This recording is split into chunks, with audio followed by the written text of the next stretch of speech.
गुड़ की रोटी या गुड़ाची पोड़ी ये महाराष्ट्र की सुपर टेस्टी रोटी है और ठंड के दिनों में मकर संक्रांति के समय तो जरूरी बनती है। इसे बनाना थोड़ा सा ट्रिकी होता है, लेकिन मैं आज आपको अपने दो सीक्रेट बताने वाली हूँ जो शायद आपने कभी नहीं देखे होंगे, तो वीडियो आखिर तक जरूर देखें। चलिए फटाफट शुरू करते हैं। ये मैंने ऑर्गेनिक गुड़ लिया है। मैं गुड़ जब भी लाती हूँ उसको फोड़ के डब्बे में भर के रखती हूँ, तो बाद में आसानी हो जाती है। ये 1.5 कप गुड़ है और एकदम सॉफ्ट है। तो सबसे पहले हम आटा लगा लेते हैं। हमें एकदम कट्ठा आटा लगाना है। इसके लिए मैंने 2 कटोरी आटा, स्वाद के अनुसार नमक और 2 बड़े चम्मच भर के तेल डाला है। ये सब हम चम्मच से मिक्स कर लेते हैं और फिर पानी डाल के एकदम कट्ठा आटा गूंद लेंगे। 2 कटोरी आटे के लिए मुझे करीब पौना कप पानी लगा है। नमक जरा सा ही डालना है, पराठों की तरह नहीं, और पानी भी थोड़ा थोड़ा करके ही डालें। अब ये समझ लें कि हमें पूरी की तरह से आटा लगाना है। अब जब आटा गूंद जाए तो हमें थोड़ा सा तेल लगा के और ढक के रख देते हैं, तो अच्छी तरह से ये सॉफ्ट हो जाएगा। अब फटाफट अपना गुड़ तैयार कर लेते हैं। आमतौर पर गुड़ को घिसना होता है, लेकिन मैं आपको एक ट्रिक बताने वाली हूँ जिसमें आपको गुड़ घिसना नहीं पड़ेगा। तो सबसे पहले गरम कढ़ाई में हम 1 टेबलस्पून तेल और 1 टेबलस्पून बेसन डाल के इसको अच्छे से भून लेंगे। ध्यान रहे हमें तेल ही लेना है, घी नहीं। जब बेसन अच्छी तरह से भुन जाए तो गैस बंद करके कढ़ाई को थोड़ा सा ठंडा होने दें। अब हम इसमें फोड़ा हुआ गुड़ डाल देते हैं। मैंने बताया था ना आपको गुड़ घिसना नहीं पड़ेगा। सो इस तरह से जब हम गरम कढ़ाई में गुड़ डालते हैं तो ये पिघल जाता है और हमें घिसने की जरूरत नहीं पड़ती है। इसके साथ ही हम तिल और खसखस दोनों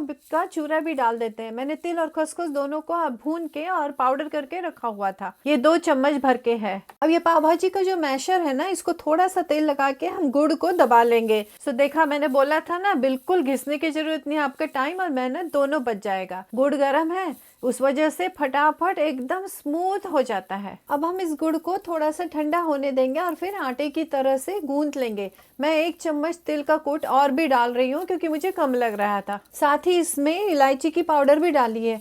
आप चाहें तो थोड़ा सा जायफल भी डाल सकते हैं। अब इसके हमें छोटे छोटे पेड़े बना लेने हैं। यदि हाथ में थोड़ा सा तेल लगा लिया जाए तो गुड़ हाथ में बिल्कुल भी चिपकता नहीं है। अब इसके हमें गोलियां बना के और उससे बेलनी है।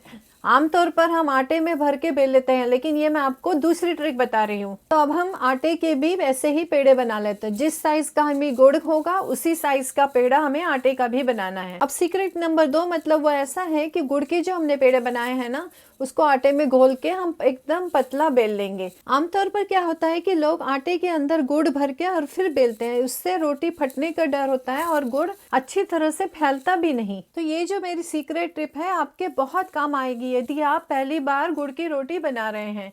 हमें रोटी और गुड़ दोनों एक ही साइज का बेलना है, बल्कि रोटी थोड़ी सी कम छोटी ही बेलनी है, क्योंकि जब हम गुड़ भर के उसमें बेलेंगे तो आटा जल्दी से फैल जाएगा। अब हमें थोड़ा सा पलथन लगाते हुए हल्के हाथों से बड़ी सी रोटी बेल लेनी है। आप देख रहे होंगे आटा फैल गया है और गुड़ को उसने कवर कर लिया। हालांकि गुड़ पहले बाहर निकल रहा था, तो अब बेलने में इसे ज्यादा परेशानी नहीं होती है। अब मंद आंच पे, धीमी आंच पे हमें इसको सेकना है। ध्यान रहे तवा बहुत ज्यादा गर्म न हो, वरना ये फटाक से जल जाएगी। धीमी आंच पे दबा, हल्के हाथों से दबा के आप सेकेंगे ना तो एकदम क्रिस्पी करारी बनेगी और 8 दिन तक खराब नहीं होगी। आप चाहें तो इसके ऊपर थोड़ा घी या तेल डाल के पराठे की तरह भी सेक सकते हैं। कुछ लोग इस तरह के पसंद करते हैं, लेकिन हमारे घर में बिना तली हुई खाने का रिवाज है। और जब सर्व करते हैं, इसे ठंडी सर्व करते हैं, उसके साथ ही एकदम जमा हुआ घी इसके साथ दिया जाता है। मुझे उम्मीद है आपको मेरी ये गुड़ की रोटी पसंद आई होगी। आप इसे जरूर बनाएं और कमेंट करना ना भूलें।